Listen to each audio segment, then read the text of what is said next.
G'day again, John at Down Under Tunage here in Melbourne, Australia. I'm jumping on a contest thread that is put out by Tuco at Wax Ecstatic. Fantastic bloke. I've just been watching a few of his videos recently, especially the bird one. That really got me interested, and yeah, he had a very good take on that. So well done there, mate, Tuco. That was really good.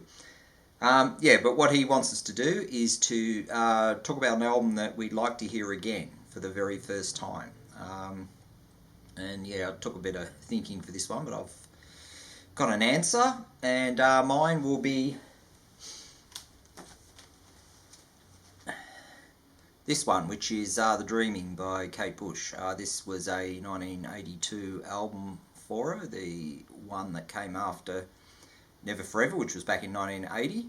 At the time, they said she took too long. You know, they thought she was taking too long, and in Kate terms, it was very short. But yeah, and what happened with this one is she had a lot of took control virtually from the start. Her early albums, they're sort of very girly and quite analog and that sort of style, and you could tell there was a bit more in her that what she wanted to get out.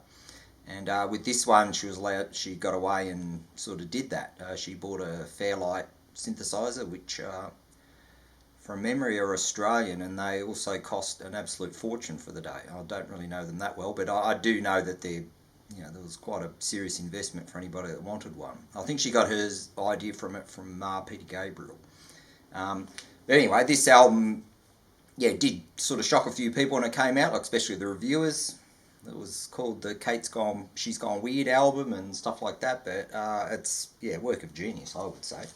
And because the only reason I chose this one is when I first had this, I was on cassette tapes. I was buying cassette tapes in the mid to late 1980s, and of course I only heard this on cassette on a portable sort of boomboxy type thing that I used to have to play my music on. So obviously I didn't get the full value of it at the time. But yeah, this is a incredible album. Tons of good songs. Yeah, Sat in Your Lap was the one that she'd put a single out the year before. Yeah, if you ever watch that video, she's sort of dressed in a dunce cap and rolling around on roller skates and things like that. There's devils and jesters and stuff like that in it. Yeah, rather quirky video. Suspended in Gaffers, another really good video.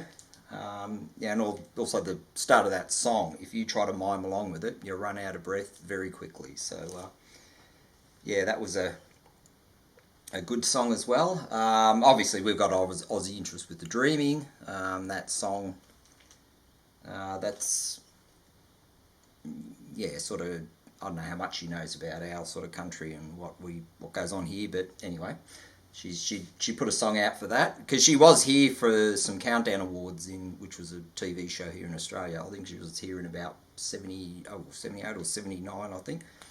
And yeah, she was on the Countdown show at one stage. Brilliant track, Night of the Swallow. It's a very Irish sounding tune. Gorgeous, and the actual single with the picture sleeve is mega expensive, and I used to own one and do deeply regret that I sold it, but that was another brilliant track on this.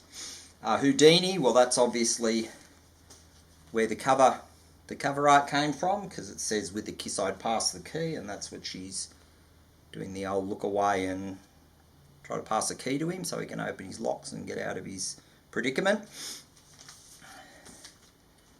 Yeah, there goes a tenor. It's a funny Cockney sounding, sort of like a heist crime video. Good stuff, good song. Pull Out the Pins, pretty intense, I would say anti-war song. Yeah, it's about kill or be killed and that sort of thing, so that was a good one. Then we got a couple of pretty intense tracks. I'll Leave It Open and Get Out of My House, of course, is the main one, because it's got turns into a mule or a donkey or something and squawks away, and that would have scared a few people on the first listening, so that's why I'd be happy to hear that one again. And All the Love, that's a very sort of mournful, sort of sad song, and it's got she actually used recordings from her answering machine messages that were on that she could use, and she's put them in that song. So yeah, that would be the the one I'd love to hear once again, for as if, you know, with a clean slate and just to hear it.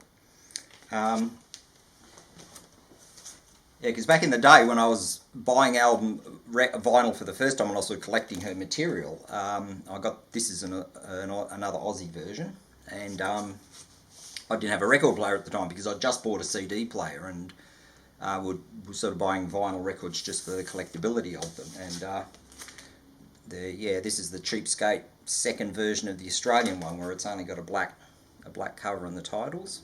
But this is actually quite a rare one now, because most people had already bought the album by the time these represses came out, and this is right at the end of the vinyl, probably 88, 89 here in Australia.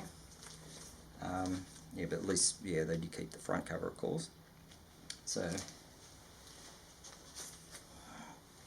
so that's the one I'll choose.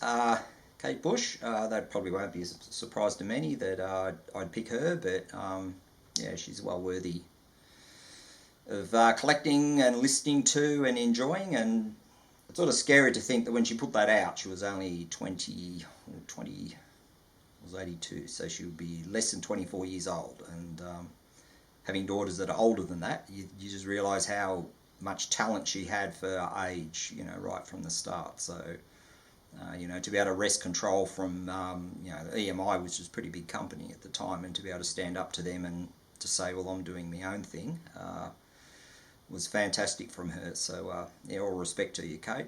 Really good.